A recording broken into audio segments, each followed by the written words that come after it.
Calcifer, find me in the future.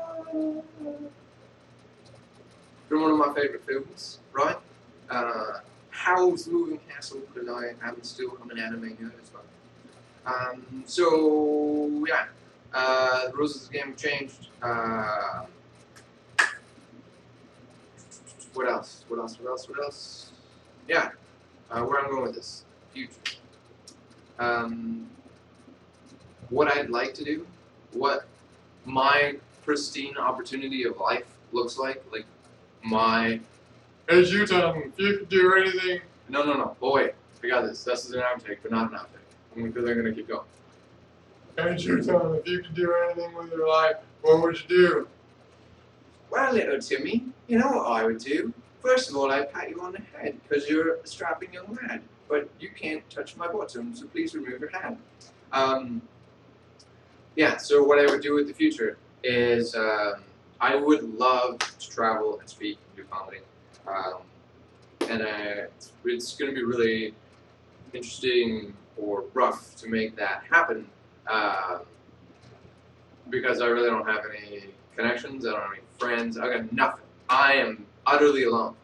I got my family, but my family, they don't support this because they don't understand it really. And I'm okay with that because this is not for them. They love me for who I am, and that's cool because not very many people, no one really does. Outside of them. So, yeah, in the future, I would love to do like a 3-night or 5-night gig in, different cities all over the world. I'd love to do one at like an auditorium or university where it would be like half educational or mostly educational, but I would tailor it to be, funny as well, and towards raising awareness towards mental illness, eating disorders, what some of the triggers are, what some of the coping methods are, what else it can lead to, how it can destroy the person, what it looks like to be a friend and a loved one to help that person, and help is unique to each individual sufferer. So basically it would just be more about your personality and how you adapt to them, because really, if you do love someone, you're going to adapt, and if you don't really love someone, you're just going to tell them to change, to go back to being comfortable for you, which is not acceptable, because that's not being equal. You're basically saying your comfort is more important than their humanity and their suffering, which is to say that that's terrible. It is terrible. It's like driving a text message. My conversation is more important than your life and my life and the life of everybody else around you. Your comfort is not more important than your son or your husband or your daughter or your nieces or your nephews or your cousins' lives. Screw comfort. I'm tired of it. I'm not comfortable. I'm not a comfortable human being. I'm awkward and crazy. So, yeah. So then do one night of that. I'd love to do a morning and an evening, or a couple nights at doing churches, because I'm Christian, but what I believe is unique. But I would be tailoring it towards being acceptable for that audience and from that congregation's. Yeah, just to be acceptable in that stage, because I don't want to make people uncomfortable. I want to help people become more comfortable with the uncomfortable, so that way they can love and accept and show more virtue of living towards other people, which is to say more Christ-like living, which everybody who is Christian should want to be more about. And if you're not, well, then I would question if you really are a Christian in the moment. But everybody's journey is different, and I can't question your journey because I don't know you. That was just a tidbit for you to think about your own journey. So, yeah, then I would love to do a couple nights of comedy.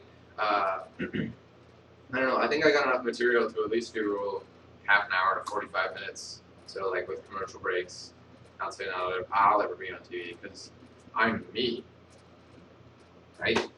I'm just some crazy kid that, walked in from the corner who has got too much hairspray in his hair. Sucked it in, and now it's gone nuts. So yeah, but I am rather smashing. Oh, gotta touch him up. I gotta touch more maps again. My body is pretty in good shape. I got muscles, and I still got a little bit of fat, but I'm okay with that because I'm alive today. And if I had stopped to ungarnish, undress myself with all my fat, I probably would have died, and I almost died a couple times.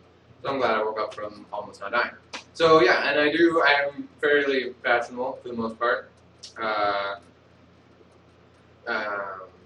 So yeah, future. And then I'd love to do that and just travel the world and inspire people doing that. And not just that, of course, because on the days or the time frames where I'm not